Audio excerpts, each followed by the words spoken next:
Ladies and gentlemen, the story you are about to see is true. It would certainly make me careful about allowing access to drugs.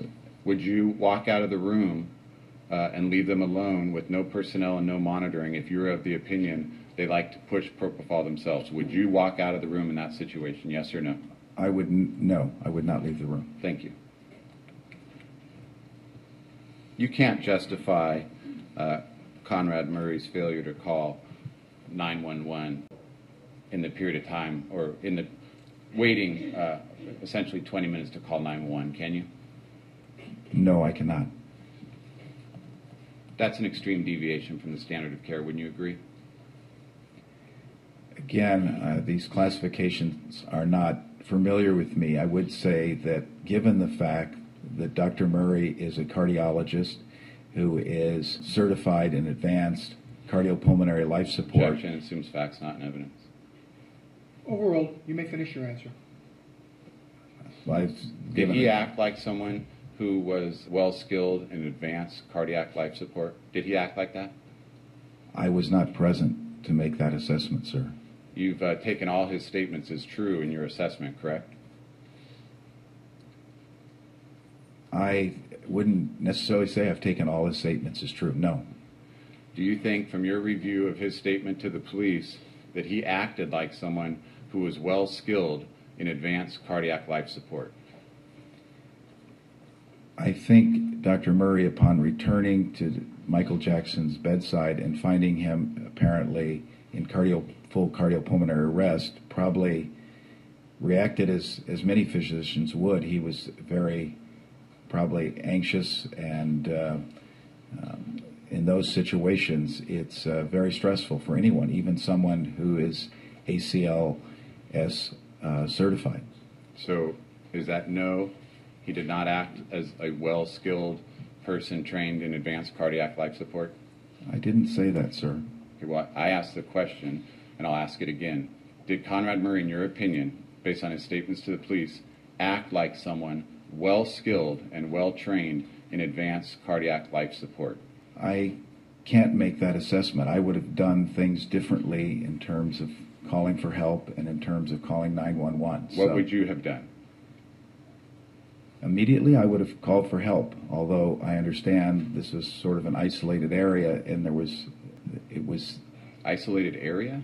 Of the house, yes, I understand. It was a special suite of rooms on... It was a bedroom. That was my question. What would you have done? You said you would have called for help. I'd have called for help. I would have assessed the patient, initiated cardiopulmonary resuscitation immediately. And after making an assessment and starting cardiopulmonary resuscitation, if you were in that situation and you knew you had no personnel on hand and none of the resuscitation equipment, wouldn't you call 911? Yes, I would call 911. Okay. But my understanding, if I may, is that this was an unusual situation because this was a house that had a secure perimeter and had no phone lines in the house. So it's not a typical situation where you can call 911 and have immediate access to the premises. I would certainly agree this was an unusual situation, but Conrad Murray had a cell phone in his hand by his own statement and used it to call Michael Amir Williams. Are you saying he was not capable of pushing 911, maybe putting the phone down on speakerphone and continuing with the cardiopulmonary resuscitation? It's my understanding that, number one... I'm asking your opinion. Okay, my opinion... About what you would do. There was a cell phone. Conrad Murray used it to call Michael Amir Williams. If you were in that situation, you come on the patient, and he's in full cardiopulmonary arrest, and you assess the patient, and you start resuscitative efforts, and you've called for help, wouldn't you use that cell phone to call 911 as quickly as possible? Yes, but in calling 911, you'd need to know the address. You would need to be able to make sure they could access the premises. And my understanding is... So is it your testimony, because there was a gate around the house, that excuses Conrad Murray not calling 911? Is that your testimony? Because you've mentioned this gate a couple times now. No, it doesn't. It doesn't at all. Okay. we can set aside the gate, right? Because that has no bearing on Conrad Murray's need to call 911 as soon as possible, correct? Well, I think that's the reason he called the security individual, Michael Amir, to inform him that he needed emergency medical assistance. Okay. And you realize when he called Michael Amir Williams, he didn't tell Michael Amir Williams to summon emergency medical assistance. You do realize that, don't you? If that's what you say, yes. Wouldn't you agree that it's much quicker to call 911 than to call someone's personal cell phone number, have it ring through to voicemail, and then leave a message on that voicemail? Wouldn't you think it'd be much quicker to simply call 911 and even put the phone on speakerphone and continue with your resuscitation? Wouldn't you agree with that? Well, you can have people on speed dial and call them even faster than 911. So I think certainly 911 is easy to dial. You're absolutely right. There's no justification for what Conrad Murray did in failing to immediately call 911, is there? I think he should have called 911 sooner. I do not, however, think it would have made any difference in the outcome of this case. Thready pulse. He said he checked the pulse oximeter and it read 122, and then he felt the femoral pulse and he felt a thready pulse, correct? In that situation, if you came upon those facts, how long would it take you to decide that you should call 911? Well, again, if I came upon that situation and I was ACLS certified and a cardiologist, I would immediately start resuscitating the patient and call 911 shortly thereafter. What's shortly thereafter? 3 to 5 minutes, I would guess, if you ask me for a number. Paramedics are eventually called and they arrive on the scene. Doesn't a doctor have a moral and ethical obligation to reveal all medicines to that responding emergency personnel that have been given to the patient that could affect the treatment? I think in general we try to recount all the events, but in an emergency situation, as happens in hospital environments as well, it's often difficult to recall details in that kind of situation. Is it your testimony that the failure to mention propofol to the paramedics was an inability to recall details? Is that your testimony, Dr. White? Well, I'm just saying details can be overlooked. I'm not saying it's appropriate, but I don't think it was done in a devious fashion. You think, so I just want to be clear, you think it was just a detail that was overlooked when Conrad Murray failed to advise paramedics he had been administering propofol? Is that your testimony? It was a detail that was overlooked? I don't think I used those words. Propofol, a small dose of propofol could not be reversed. It's not like benzodiazepine. Did you understand my question to ask you if propofol could be reversed? Is that how you construed my question? Is that how you construed my question? No. Okay, then please listen to the question and please try to answer my question. Is it your testimony that Conrad Murray's failure to inform the paramedics that he had administered propofol was simply a detail that had been overlooked? Is that your testimony? I think it was something that he overlooked. Okay. Yes. Having time to ponder it and think about it and ride along in the paramedic's vehicle while Michael Jackson lay on a gurney and then arriving at UCLA, was it still then another detail that he overlooked at UCLA when the emergency room doctors specifically asked him what had taken place? Is that your testimony, that again was a detail that was overlooked? Well, it was obviously overlooked. He didn't tell them. Well, not obviously. It could also be a lie, correct? Correct? That's another option. If you say so, I guess, yeah. That's another option, correct? It's an option, yes. Thank you.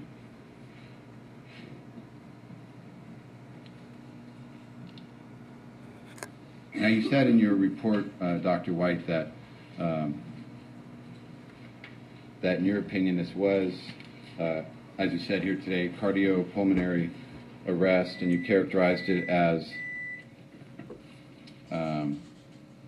that the central nervous system depressant effects of this combination of medications can produce significant ventilatory depressant effects as well as upper airway obstruction, parentheses, due to relaxation of the pharyngeal musculature, correct? You mentioned a report. I didn't actually write a report. I wrote a letter. Are you referring to the letter to Mr. Flanagan? This is the only thing I was ever given, so whatever you want to call it. This 3.5-page document was the only thing I ever received from you. It's a letter or a report. I think it's a letter. And in this letter containing your preliminary thoughts, you state that it was likely acute cardiopulmonary arrest where the central nervous system depressant effects of this combination of medications could produce significant ventilatory depressant effects as well as upper airway obstruction, correct? I don't have the document before me, but it sounds like something I may have written, yes.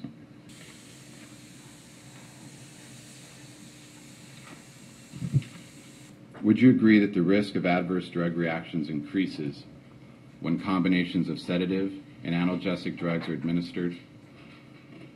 When combinations of sedative and analgesic drugs are administered, yes, I would. And that the potential for compromising the respiratory system results from depression of esophageal and laryngeal reflexes, upper airway obstruction, and depression of central hypercarbic and hypoxic ventilator responses.